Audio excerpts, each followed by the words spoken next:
Hey there, badasses. I hope you're well. So today we're talking about stress and how stress can impact your fat loss journey. Now, if you're a woman in your 40s and you are doing all of the things, you're eating well, you're training, but you're not getting the desired results, then this is for you. Now, the reason I want to talk about this is because I know that women in their 40s are living their busiest season of their lives.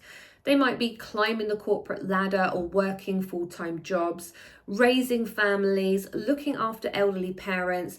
We might be trying to keep up with our social life, and then to throw into the mix the pressures of modern day life and shifting hormones as perimenopause takes a hold. It's a lot. What I have found is that women in their 40s are still trying to get results by the methods they used in their 20s and 30s. And it's just not working. What we do need to understand is that there is a new approach needed. And what I'm going to get into is exactly why that is and then what you can do about it. So over the last 16 years, I have exclusively coached women, helping hundreds achieve their body transformations by dropping body fat and building muscle. So I know a thing or two when it comes to getting results for women. On top of that, I'm 43 myself. I run 2 businesses. I have brought up 2 children and have a needy dog and a husband that demands my attention. So I get what it's like being a woman in the modern day world.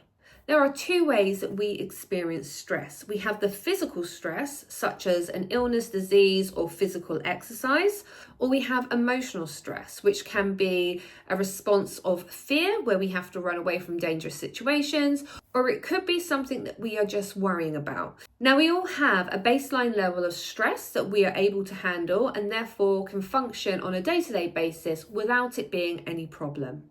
In our 20s and our 30s, we were more resilient against stress due to the higher levels of sex hormones. The thing is, in our 40s, we are not as resilient against stress as we were in our 20s and 30s. So from the age of 35 onwards, our sex steroid hormones, progesterone, testosterone, and estrogen, are all starting to decline. Now, the thing is, in our 40s, we are less resilient against stress than we were in our 20s and our 30s. Once we hit 35, we start to see the depletion of our sex steroid hormones. So estrogen, testosterone, and progesterone all start to decline gradually. By the time we're in our 40s, we are well into perimenopause, whether or not we are experiencing symptoms. Now, what this means is that we are less resilient to stress in our 40s, and we might experience sensations of feeling overwhelmed and more anxious than we normally would do. Now, when we are stressed, our stress hormone cortisol starts to rise, which is absolutely fine in the short term.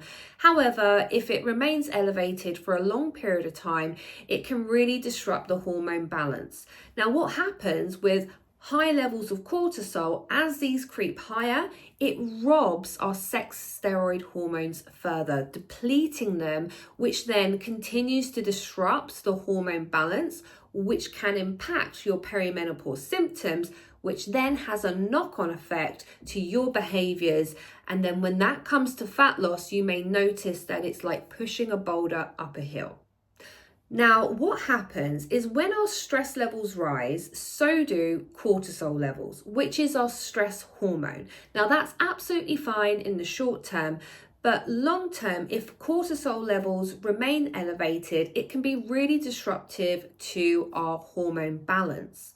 Now, our sex steroid hormones are already depleting, but if cortisol continues to rise, it will further deplete estrogen, progesterone, and testosterone, and this causes further disruption to hormones. And at 40, as they're already in a bit of a chaos situation, it can really impact perimenopause and make your symptoms much worse.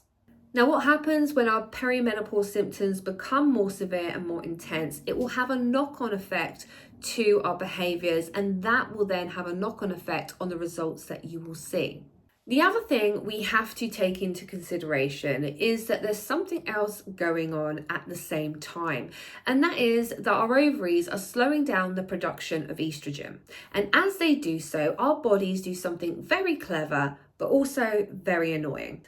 You may have noticed that your body shape is changing and that you're starting to gain excess body fat around the midsection. Now, the reason for this is as the ovaries shut down production of estrogen, our fat cells within our torso actually pick up the slack and start producing estrogen. So as estrogen production starts to slow down in the ovaries, our fat cells pick up the slack and start to produce estrogen. So the thing to remember here is that wherever estrogen is produced, body fat is distributed. So in our 20s and our 30s, whilst we were more fertile, we would distribute body fat around the glutes, around the upper thighs, and the hips. As we get into our 40s and the fat cells in the torso pick up the slack and start to produce estrogen, fat distribution shifts upwards into our torso. And this is why we see something called the middle-age spread. Okay, so that was the sciencey bit done and a little bit of a side tangent on why you might be seeing or noticing a little bit more body fat. So what I want to do is share with you two situations where I was stressed and how that impacted my body and my fat loss. The first situation was a physical stress and I was training for high rocks. So to give you some background information, I am not a cardio person. I love lifting weights and I will walk for England, but running is not my jam. I absolutely loved the challenge, and when I did high rocks and I completed the competition, I vowed that I would continue at least once a week training that way, and I haven't. So I went from doing no kilometers, no running, to doing 10 kilometers in 3 months, adding in high intensity training, things like rowing, farmer's walk, wall balls, burpees. Anyway, loved it. So two things I noticed with this style of training is that my appetite went through the roof. Of course, I'm burning a lot more calories than I normally would do, and therefore the drive to eat was a lot higher.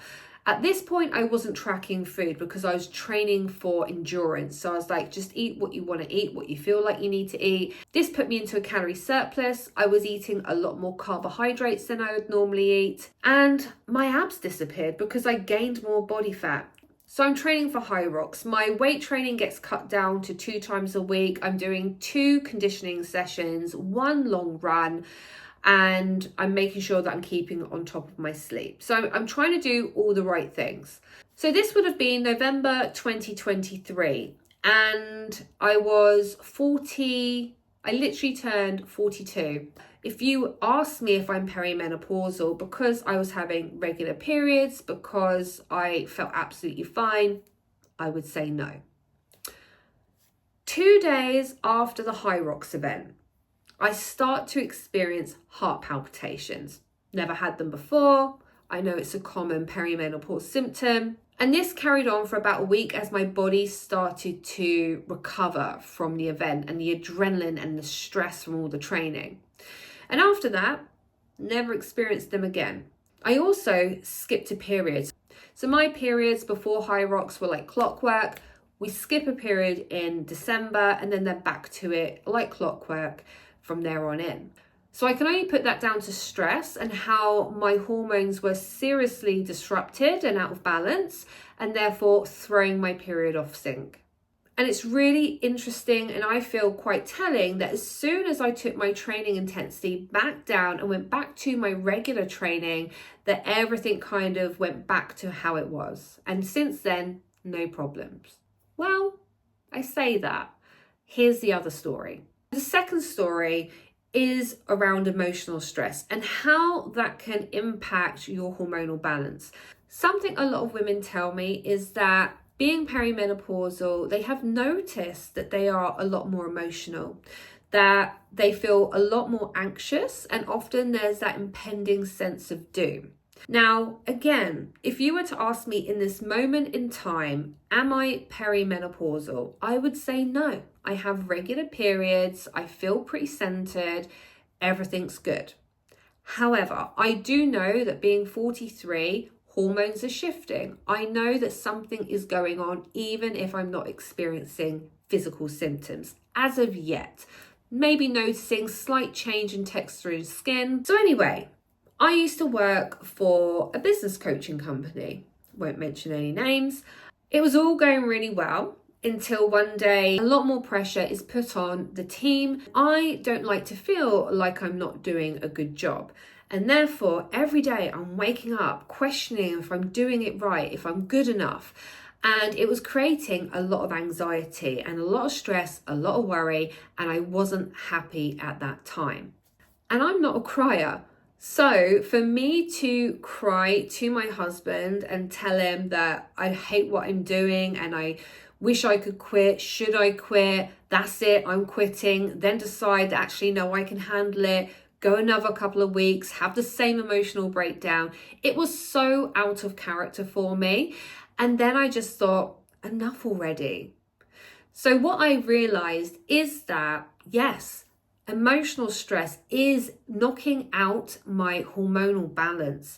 The cortisol levels are rising, therefore I'm seeing a depletion in my sex steroid hormones, which are creating perimenopause-like symptoms. Now, I have this rule. If you can deal with the root cause of the problem to resolve the situation, then do that first. Get the problem out, get rid. And so that's what I did. I handed in my notice. I wrapped things up pretty swiftly in 2 weeks and I was out of there. I was waking up feeling calmer, more centered. There were no emotional breakdowns and everybody was happy, including my husband, who didn't have to witness me cry anymore. Now, the emotional stress, and you'll probably be able to relate to that, does impact our behavior as well. Because we are trying to manage how we feel and we don't like, as humans, feeling negative emotions, we will reach for things that will make us feel better. Typically, we're going to reach for foods, we're going to reach for alcohol.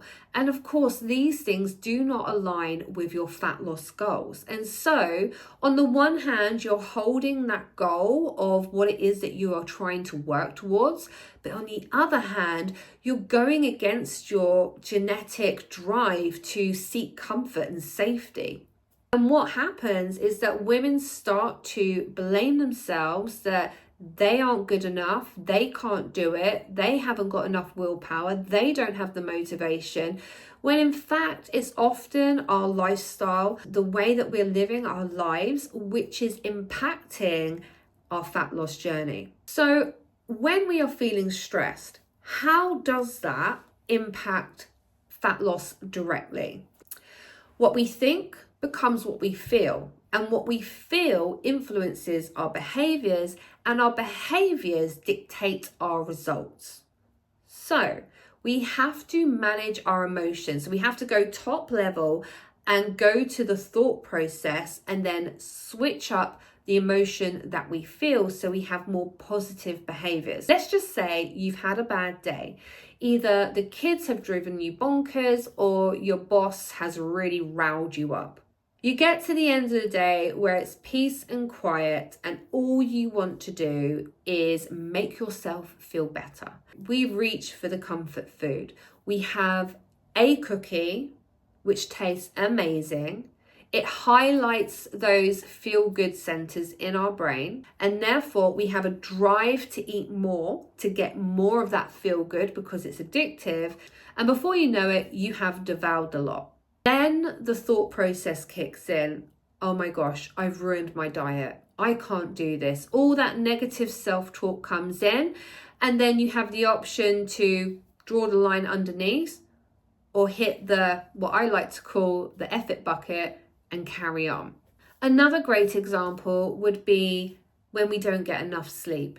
So if you don't get enough sleep, your body, when you wake up, is already on the back foot. Your brain hasn't processed the day before correctly. Your digestive system hasn't rested enough. Your muscles haven't repaired fully.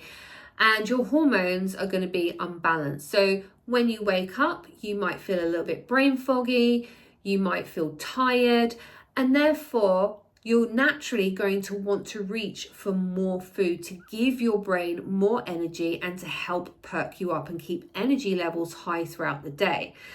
And because nobody's choosing a chicken salad as an energy choice, and it's always cakes, biscuits, crisps, stodgy food, bread, etc., it's then going to create that never-ending cycle of the sugar chase throughout the day until you go to bed. Of course, both of those situations will create a calorie surplus, meaning you're now consuming more energy than the energy you're expending, and that creates excess body fat. Now, I could talk all day on this topic about how stress impacts fat loss and how you can manage your stress levels both physically and emotionally. But what I'm going to do is going to put a pin in this one here. The top tip here would be to look at areas of your life that are creating stress, whether that's physical stress because you're trying to do too much, or whether that's emotional stress, and see where you can deal with that at the root cause. And then I will do a part 2 to this video with the list of stress factors and how each one impacts and what you can do to ensure that you resolve that. And what you can do so that you can navigate stress and see those results that you really want to see. If you've enjoyed this video and you found it super useful, please hit subscribe and comment below and let me know what piece of this you related to the most. I will see you in the next episode.